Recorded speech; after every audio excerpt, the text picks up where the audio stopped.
ఈ విజయవాడ నగరం అంతా పట్టబడును గాక. ఈ ఆంధ్ర రాష్ట్రం అంతా పట్టబడును గాక. నూతనమైన అభిషేకం, నూతనమైన ఉత్సాహం, నూతనమైనటువంటి ఆత్మాభిషేకం మనము పొందుకొని మన సంఘాలలో దేవుడు బలపరిచి వాడుకొనును గాక. ప్రార్థన ప్రార్థన ప్రార్థనలోకి వెళదాం. ఎవరు కళ్ళు తెరిచి చూడదు. ఇది పరిశుద్ధాత్మని సంచారం జరుగుతున్న స్థలం. ఇది దేవుని అభిషేకం నింపబడుతున్న సమయం.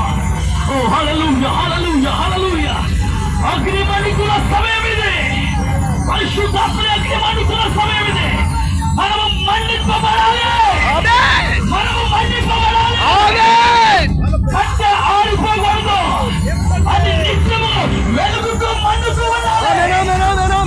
మనము పెట్టిన ప్రతి అడుగులో పాతాళానికి పైకి కలగాల. మనము పెడుతున్న ప్రతి కేక దేవుని ఆత్మ అనేకులను పట్టబడినట్లుగా. ఓ హల్లెలూయా హల్లెలూయా హల్లెలూయా.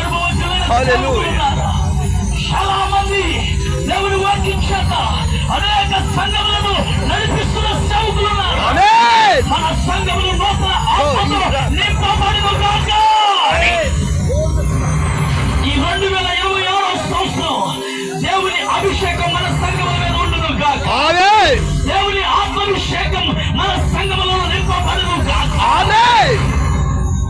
హల్లెలూయా హల్లెలూయా హల్లెలూయా హల్లెలూయా హల్లెలూయా హల్లెలూయా హల్లెలూయా.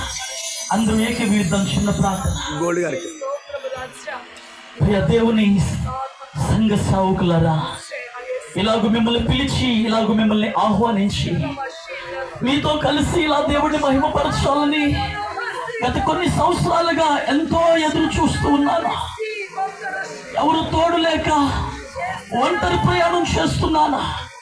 ఎన్నో అవమానాలు పడ్డాను, ఎన్నో నిందలు పడ్డాను, ఎంతో మంది చేత హేళన చేయబడ్డాను. అయినా నేను నా దేవుని రెక్కల నీడలో ఆశ కలిగిన ప్రాణములు దేవుడు మేలుతో తృప్తిపరుస్తాడు. నా దగ్గర డబ్బులు ఎక్కువ ఉండి సభ పెట్టలేదండి, క్షమించండి దయచేసి. మనందరం కలిసి ఉండాలని ఒకే ఒక సందర్భాన్ని బట్టి మాత్రమే ఒక చేత మనం చప్పట్లు కొట్టలేము. రెండు చేతులు కలిపి కొడితే అనేక ఆత్మలు పట్టబడాలనే భారం, అనేకుల జీవితాల్లో మార్చాలనేటువంటి ఆశతో మీ అందరినీ స్థలానికి నేను ఆహ్వానించాను.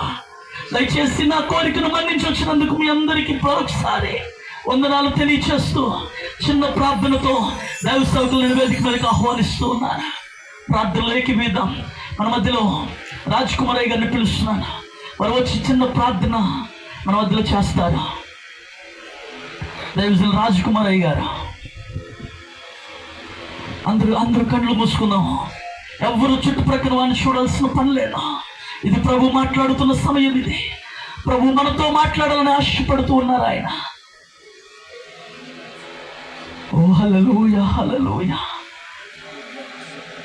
దేవానికి స్తోత్రము తండ్రి. స్తోత్రమయ్యా స్తోత్రమయ్యా స్తోత్రమయ్యా. పైకెళ్ళయ్యా.